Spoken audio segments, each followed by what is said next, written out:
মাসুদ কামাল ভাই আপা বলতেছে হয়তো উনি জামাতের গুপ্ত, আর মাসুদ কামাল ভাই আপনাকে বলছে আপনি হয়তো বিএনপির গুপ্ত, মানে গুপ্ত গুপ্ত খেলা চলছে। আপনি কোথায়? আপনিও কি গুপ্ত?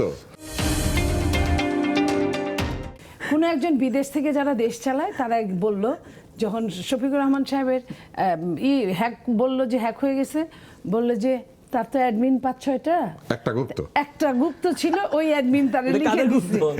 তার মানে কি? তার মানে গুপ্তটা সবারই আছে, ঘরে ঘুগের বাসা, মানে গুপ্তটা তার সবারই আছে, কারণ বিএনপি তো সরাসরি নিজে বলেছে যে তাদের 20% গুপ্ত আছে। তার মানে কি, যখন আপনি আপনার মানে বলে হচ্ছে আপনি যদি বাইরের শত্রুকে যদি জানেন আপনার জন্য সুবিধা, কিন্তু ভিতরের শত্রু হলে আপনি এটা আপনার জন্য ঠেকানো খুবই কঠিন। বিএনপি সবচেয়ে ব্লান্ডারিং কোথায় করেছে জানেন তুষার ভাই? কোথায়? বিএনপি হচ্ছে এই যে যতদিন এর তফসিল ঘোষণার পরে শুধুমাত্র বিপরীত পক্ষকে ব্লেম দিতে গিয়ে ওনারা নিজের কাজটা করতে পারে নাই। মানে আমি যে কাজ করব সেটা করতে পারে না ওনারা। দেখেন আপনি প্রথম প্রচারণার প্রথম দিন তারেক রহমান সাহেব যাতে কিন্তু আশা করেছিল উনি একটা ভালো একটা দিবেন, প্রথম দিনেই উনি ওনার দলীয় কর্মীদের বলছে যারা কথা বলো তারা কিন্তু গুপ্ত।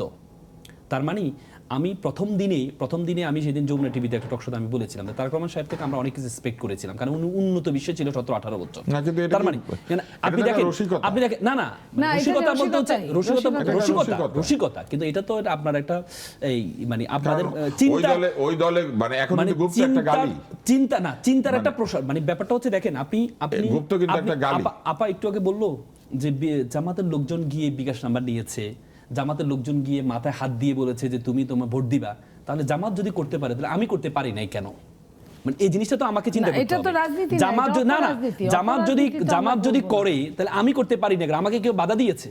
আমাকে তো কেউ বাধা দেয় না। তার মানে হচ্ছে আমরা সবসময় ওই বিপরীত পক্ষকে তুমি বলতে গিয়ে একটা আঙ্গুল দিয়ে আমার পিছনে। আপনি কি বলতে যাচ্ছেন সবাই এখন গুপ্ত রাজনীতি? না গুপ্ত রাজনীতি আমরা গুপ্ত হব না, এটাই তো সমস্যা। জামাতের মধ্যে 20% থাকে, বিএনপির মধ্যে 20%। আমি ওটাই বললাম, আপনি যখন একটা আঙ্গুল এভাবে দেখাবেন, তিনটা আঙ্গুল তো আপনার দিকে তাকাচ্ছে, কিন্তু আমরা সেই দিকে খেয়াল করি নাই।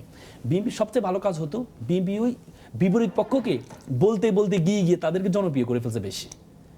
উচিত ছিল বিএনপি নিজের স্ট্র্যাটেজি তৈরি করা। এখনকার আগের রাজনীতি বাংলাদেশের তরুণরা কিন্তু এখন পছন্দ করে না। আপনি দেখেন বিএনপির সবচেয়ে বড় ক্ষতি, আপনি একটা ছাত্র সংগঠন হচ্ছে একটা দলের সবচেয়ে বড় প্রাণ। আপনি দেখেন ছাত্র দলের, আপনি বিলিভ অর নট, ছাত্র দলের এখন প্রোডাকশন একবারে বন্ধ।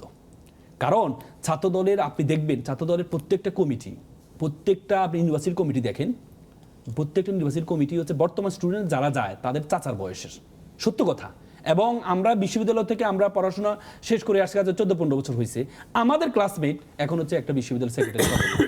তার মানে যখন সাধারণ ছাত্ররা যখন প্রথমে আসে তখন তো সে তাকে ওন করে নিতে পারে না যে আমার চাচার সমান, ওনাকে আমি ভাই ডাকবো কিভাবে, ওনার সাথে আমি একসাথে মুভ করবো কিভাবে, ওনাকে দেখলে তো আমার ভয় লাগে।